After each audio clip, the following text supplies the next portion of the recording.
What is going on, Trojan fans? Thank you so much for joining me today and welcome back to the channel. I'm still coming off the high of USC's recent recruiting heater.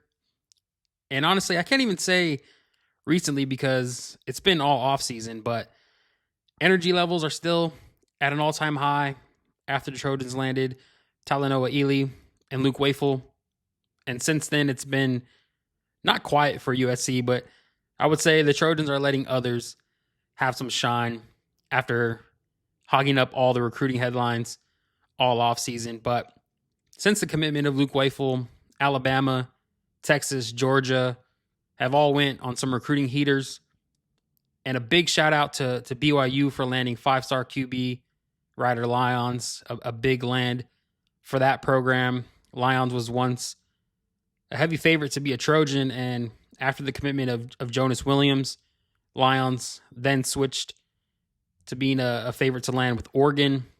And as the dust settled and everything kind of played out, Lyons ended up choosing BYU over the Ducks. And as I was saying, Lyons was a heavy favorite to be a Trojan. And of course, his older brother, Walker, is a standout tight end for USC. And honestly, I'm rooting for Ryder Lyons. He's going to end up being one of those guys who plays for another team that you love to watch play, but you hate to watch him play against your favorite team. So definitely rooting for Ryder and of course, Walker being here at USC, and then, Ryder once being a favorite to be a Trojan. Just a big moment for them and the Lyons family. So definitely rooting for them. But as I was saying, after Luke Wafel committed to USC, teams like Texas, Bama, Georgia, and even Notre Dame all went on some recruiting heaters and landed some very, very good prospects. But as we sit today, USC still sits at the top of the college football world with the number one recruiting class for 2026 across all platforms. USC holds 30 commitments, which is the most in college football. USC jumped out early, especially after the hire of Chad Bowden.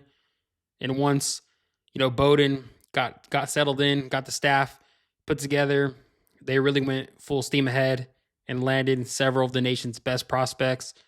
And with that, has helped them remain at the top. So even though these teams have gone on these heaters, USC still remains at the top.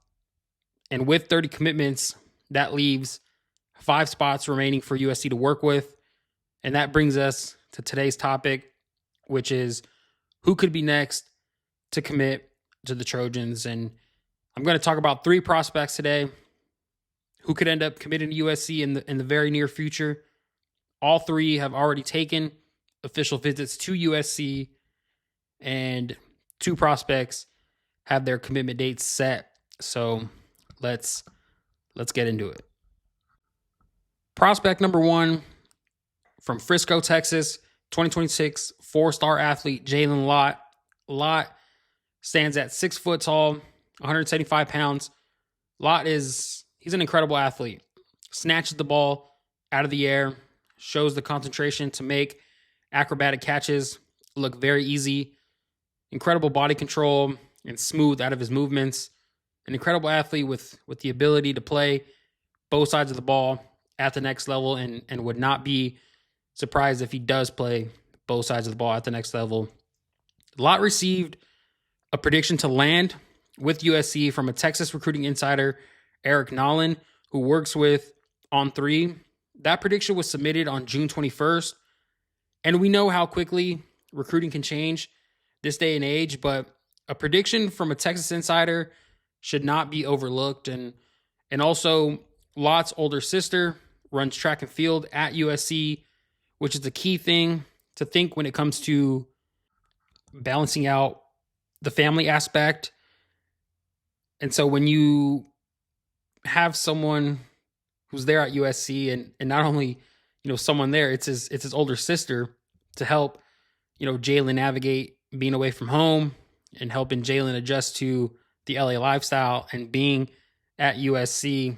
It's a big thing So Jalen Lott is definitely one to keep an eye on. He has a commitment date set for July 8th. So definitely have our eyes locked on that. And this is definitely someone who could end up being a Trojan or committing to USC. But the next prospect is Ethan Booby Feaster, 2026 4-star wide receiver out of DeSoto, Texas. He stands at 6'1" and 175 pounds.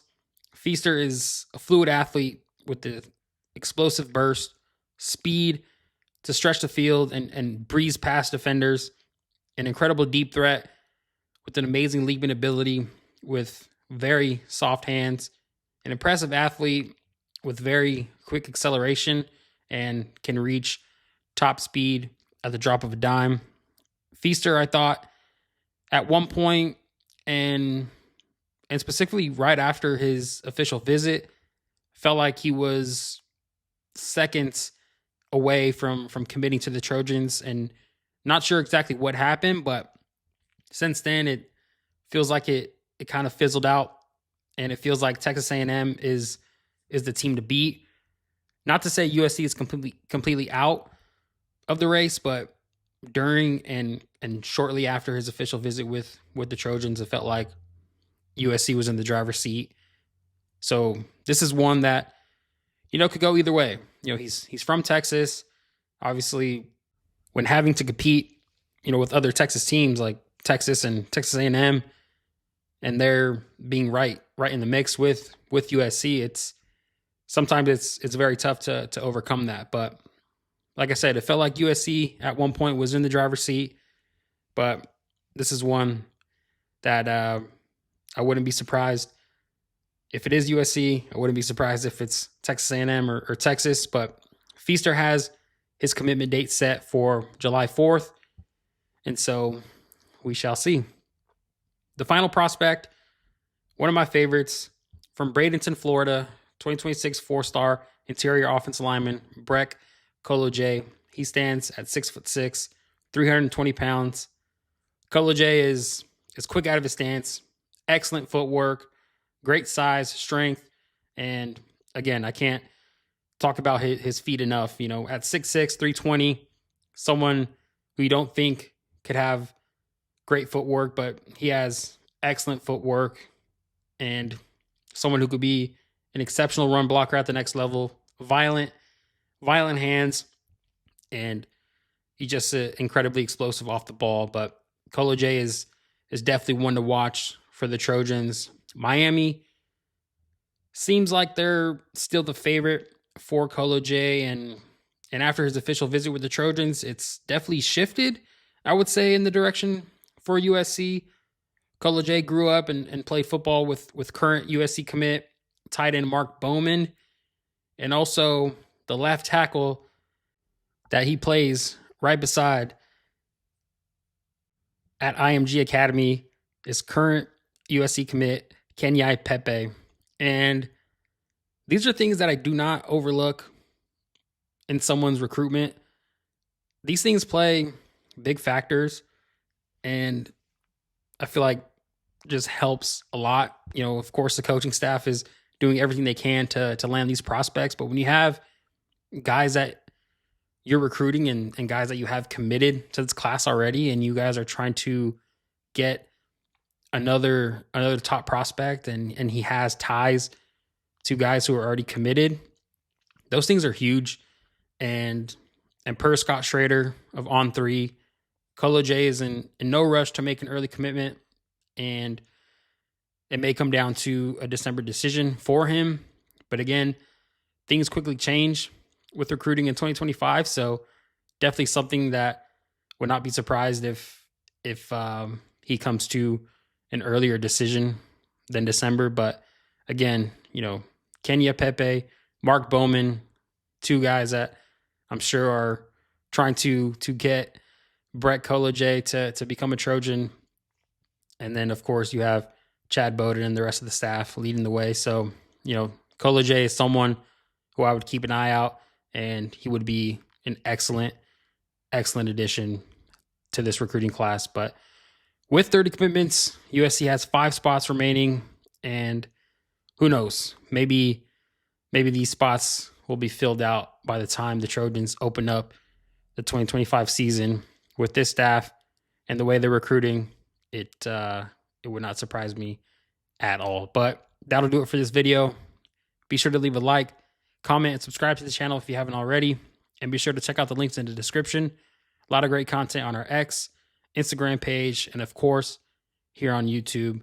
So don't miss out on all that content. But until next time, as always, fight on.